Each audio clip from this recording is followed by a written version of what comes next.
Hello, friend. Have you ever heard a strange piece of advice that you just weren't sure that if you should take it or not? How about this? Don't be passionate. How does that sit with you?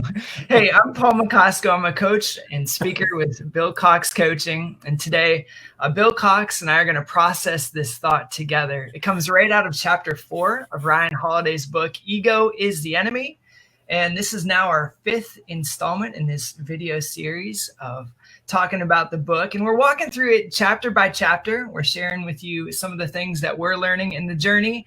And we're talking about keeping our egos in check, both personally and professionally. I think we're doing all right so far. We've got a long way to go. I know I do. But either way, I'm glad that you've joined us today for the Level Up Your Legacy live stream podcast. And whether you're watching us live right now, or maybe you're tuning in sometime in the future, a big welcome to you. And that reminds me, if you haven't signed up for our email list, I'd encourage you to do that, because then you'll be able to get all of those emails sent directly to you. You can sign up at billcoxcoaching.com, and we make these recordings available for everybody as soon as we put them out. So make sure you sign up. Free email blast, billcoxcoaching.com. So today's chapter is Ego is the Enemy, chapter 4, Don't Be Passionate. And when I read the title of that chapter, I'll tell you what, I was a little skeptical at first. Now, I'm a Gen Yer, and I've been taught that passion is a driving force. It's something that you need to cultivate. It's something you need to treasure. It's something that's going to keep you going even after a lot of the momentum wanes. But is all of that true? I love this topic today because it forces some critical thinking to happen. It forces us to ask, is what culture tells us about passion necessarily true? And is what I've even thought about passion my entire life necessarily true? Sometimes I think our critical thinking skills get lost. But that's another topic for another day. And today we're going to stick on the topic of passion. So as always, joining us today is Bill Cox, lead coach and founder of Bill Cox Coaching. And I think you're in for a real treat as we dive into today's topic of don't be passionate. You know, I know a few conferences you could probably get kicked out of for making a comment like that. But let's talk about that for a bit. You know, Ryan Holiday, he kicks off this chapter by telling a few stories of people who are wildly passionate, right? People like the guy who invented the Segway, or Napoleon when he went in to invade Russia, right? And he says that these are examples of people who were wildly passionate, but failed miserably. And so I want to talk about that for just a second. Like, what do you think are some of the pitfalls of being passionate? Bill, I'm going to pass it off to you. Well, first thing I thought about was probably not a good conference brand to have a "Don't Be Passionate" conference.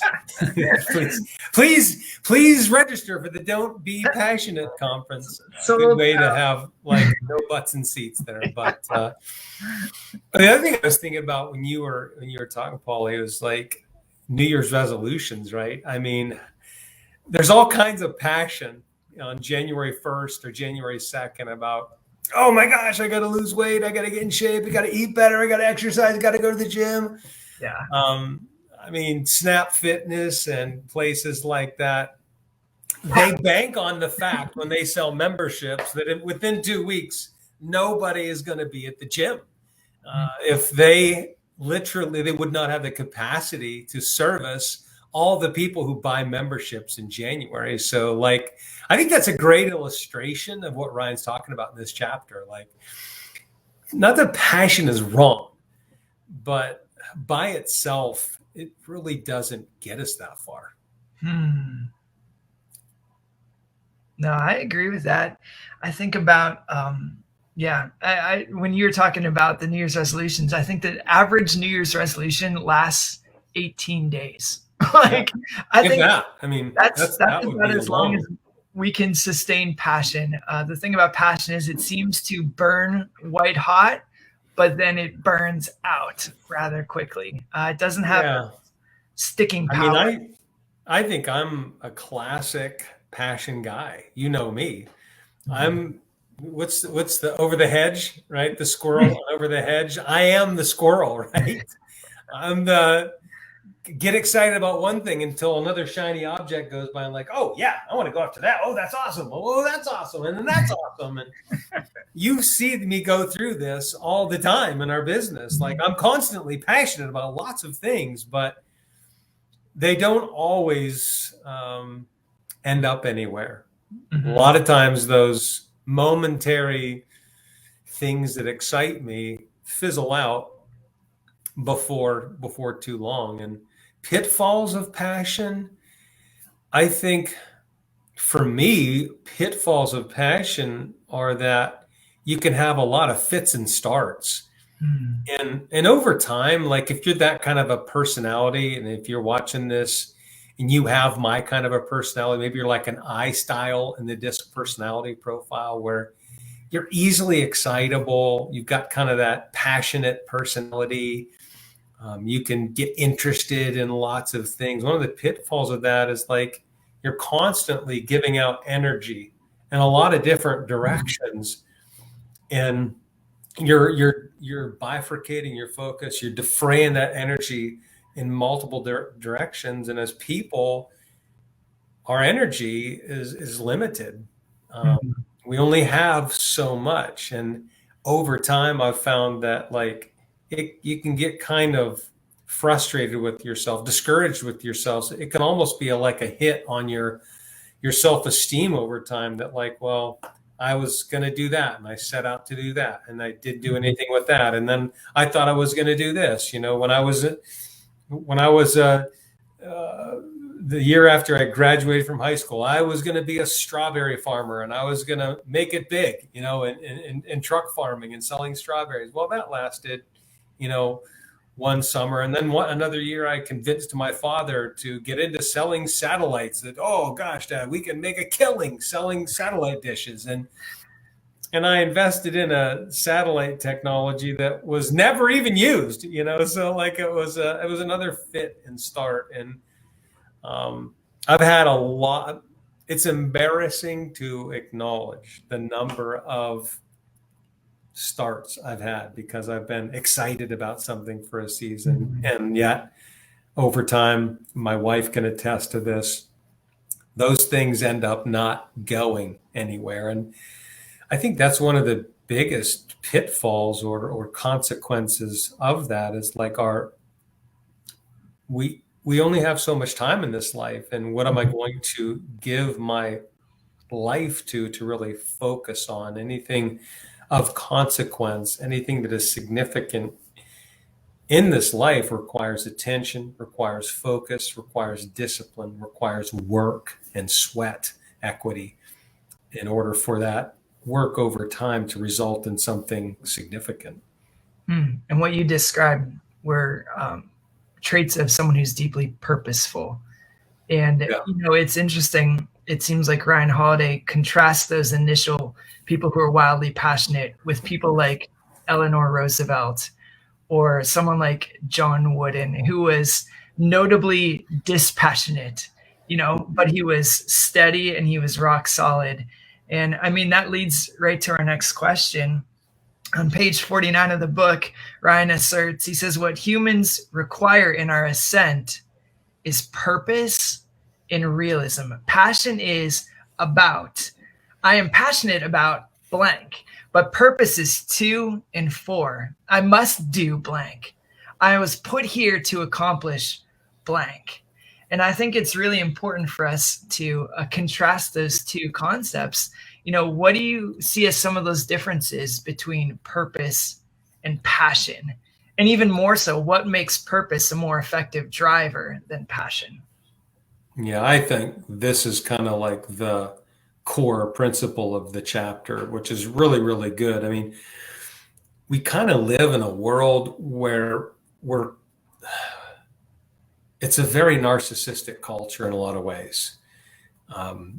Social media kind of trains people to be self-focused, to kind of like look at me, like my page, like my share, you know, react to what I did, selfies. Everything is about like the obsessive focus on self, and even to a degree. Again, I don't want to like throw shade on passion. It's not that passion is bad, But passion can kind of have that narcissistic component to it, I think, of like, this is about me. This is about my happiness. What do you want to do when you want to grow up? It's kind of about what's going to make me happy. And it's not like happiness is bad. Who doesn't want to be happy? But there's something deeper and greater than that. And passion, I think, causes people to be a little bit more self-focused. What do I need to invest myself in or be about or do so that I can be happy?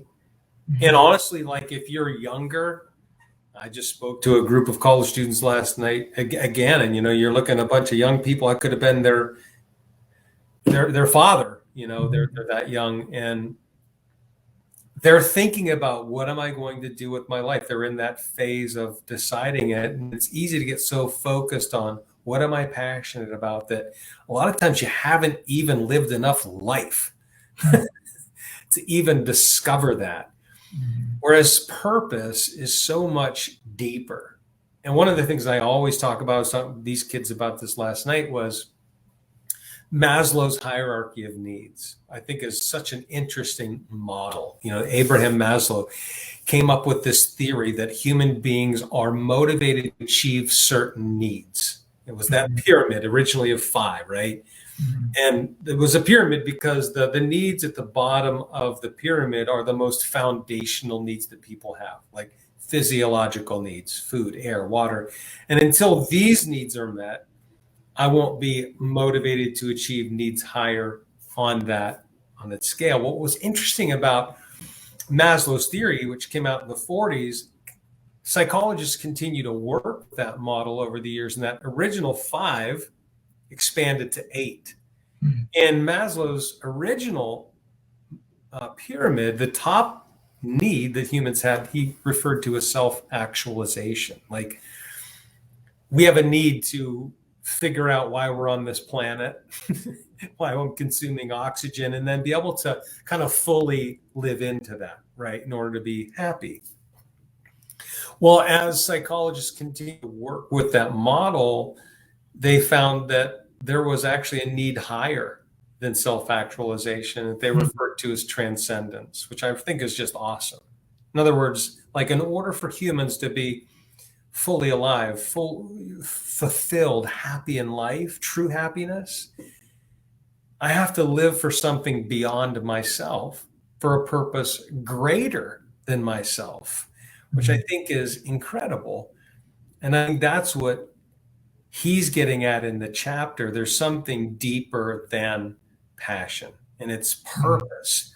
What have I been put on this earth to do? And when you think about your purpose, what makes for a great purpose? In our business, we're all about, and what's the name of this podcast? Level Up Your Legacy. We want to inspire and equip people to live a legacy so that they'll leave a legacy and show the way for the next generation. Why? Because that's the highest level of living.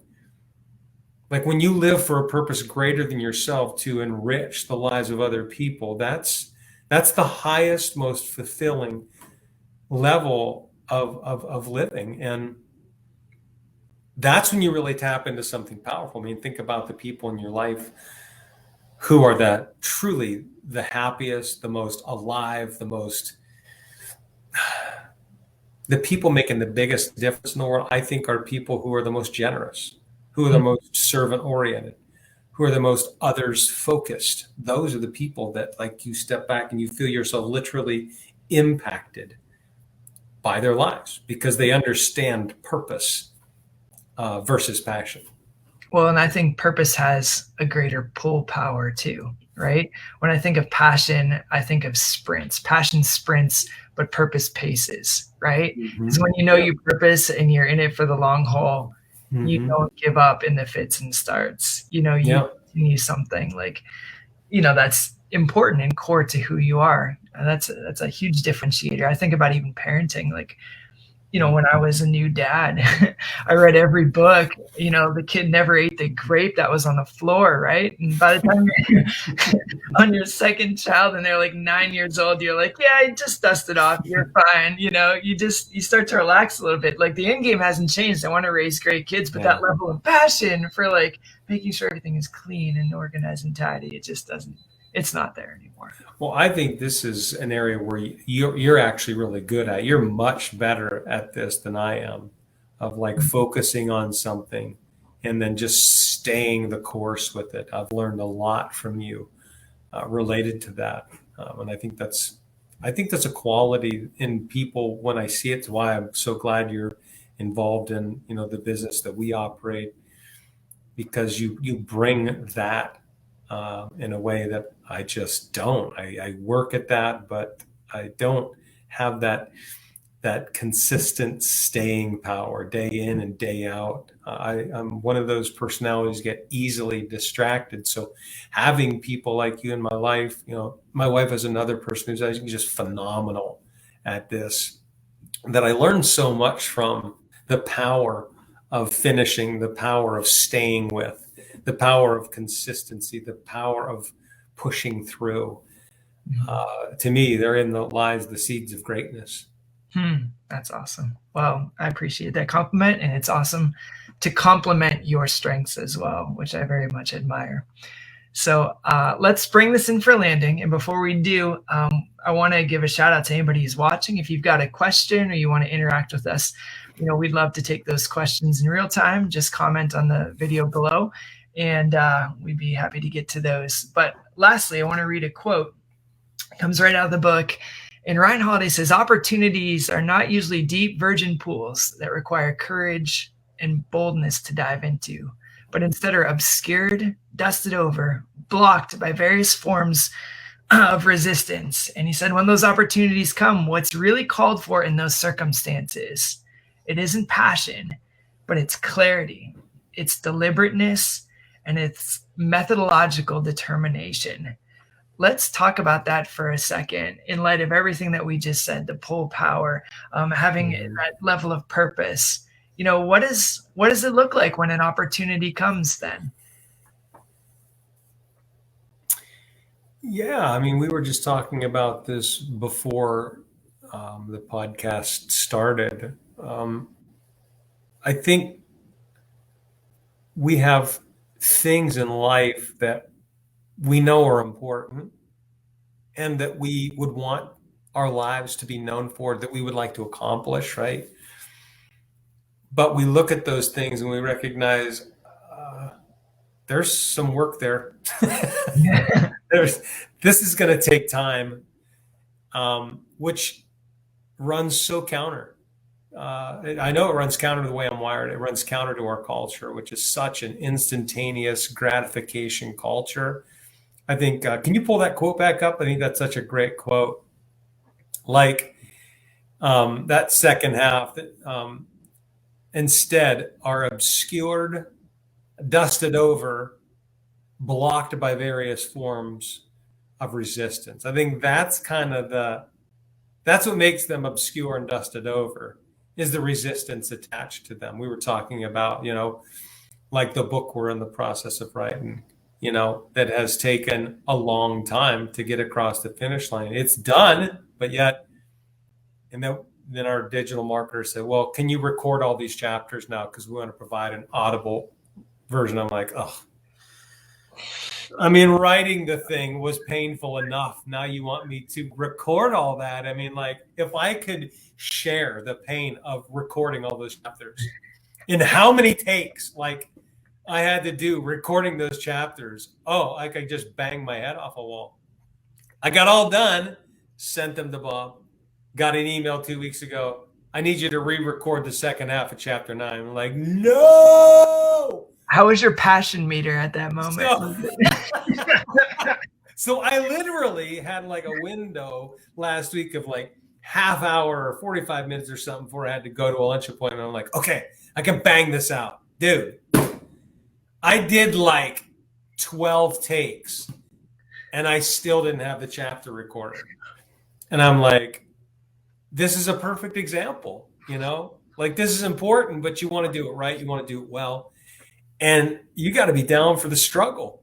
The fact that we want to start developing online courses. And, I always say like the idea of turning my business in from its original kind of strategy and design of being in organizations and out, beating the bushes and working for sales and showing up in companies versus like a new model of going online and using digital marketing to sell coaching. That to me just still feels like Mount Everest, climbing Mount Everest. And it's that aspect of anything that's important is always going to have work attached to it. Mm-hmm. Anything important, truly transcendent is going to take time. Okay. And I think that's where we have to really step back and say, okay, am I up for this? Does this matter that much to me? How do I want to be remembered in this life when I pass from this life? What kind of impact do I want to have left on people's lives? And we were just talking about this in one of my classes today. Like one of the big aspects of change is motivation. Like you got to have a deep why as to like why is it so important to write this book, or why is it so important to develop an online course? And I had to really dig into that to where in my gut I'm like, no, I'm willing to invest the time, I'm willing to put in the work, I'm willing to invest the money, I'm going to stay the course. We'll do this because it's that important. I love it. Well, maybe that's the final charge for everybody today. Instead of Let me just add this one thing, Paul, because we got this conversation in one of my classes yesterday. I gave this Ray Kroc quote, who used to be, he was the guy who took McDonald's and turned it into a worldwide brand. His quote was this: if you work just for money, you'll never make it. But if you love what you're doing, success will be yours. Well, that like opened up a can inside the class. And there was a lot of disagreement around that quote. And we kind of got into this whole conversation of one guy just said, hey, you know what? First of all, I don't care about making money. I think money creates a lot of evil in the world. But secondly, I think I don't have to just love everything I do. To me, there's some deeper values driving why I show up to work, not the least of which is to provide for my family and to care for them. That's what really matters most to me in life. And so I went back to this Christian Michelson principle that I learned years ago. And he uses this principle he calls love everything you do. Okay, there's two ways to look at that. Love everything you do in the sense of passion, right? I enjoy the work that I'm doing. Like by virtue of doing this activity, it fills me, right? I'm passionate about music, or I'm passionate about sports, or I'm passionate about writing, or, there's a lot of things. I'm passionate about exercise, okay? That's one side of love everything you do. And I encourage people, hey, it makes sense to design your life so that you're investing in things that are kind of in harmony with how you're wired as a person. I think that only makes sense, right? Gallup tells us that we're going to be 6 times more likely to be engaged and productive if we're doing things that we're good at. At the same time, Michelson says, love everything you do from a different perspective. Like I always say, do I love vacuuming? Nope. Do I love doing the dishes? No, I do not. But I love what that means for my marriage. Mm-hmm. I love the fact of what that says to my wife, that, hey, we're partners together in life. And I'm just as invested in taking care of the house as you are. It's just as important to me. It needs to be just as important to me as you are. So from that standpoint, because of what it means to her, I love vacuuming. Even though I don't love vacuuming, I love vacuuming. And to me, that kind of grabs a little bit more of this deeper purpose behind what we do in life. I have a good friend, who has got a pretty good job at AutoZone. And he always tells the people that are his superiors, like, I don't, and he's responsible for 900 stores. And he's like, I don't work for you. I work for my family. And it's because of that he has passed up opportunities for advancement, because his whole larger purpose in working is for his family, is to take care of his family. And that, I just think I have so much respect for Troy because of his perspective on that it always helps him keep things in the proper place and perspective, so that he's always aligning toward that higher purpose in his life. So maybe a good action step for everybody who's watching today is to be less passionate, but to be more purposeful. And if you're struggling with motivation, where do you need to dig to find that purpose for what you're doing? And that'll give you the pull power. All these P words today. That'll give you the pull power to persevere, if you will. So, we want to thank everybody for tuning in today. We hope you've enjoyed our discussion. If you found today's post helpful, I'd encourage you to tag someone in it or share this video with someone who might encourage them. And for now, this is Bill Cox and Paul McCosker saying so long. We'll see you on the next Level Up Your Legacy live stream and podcast.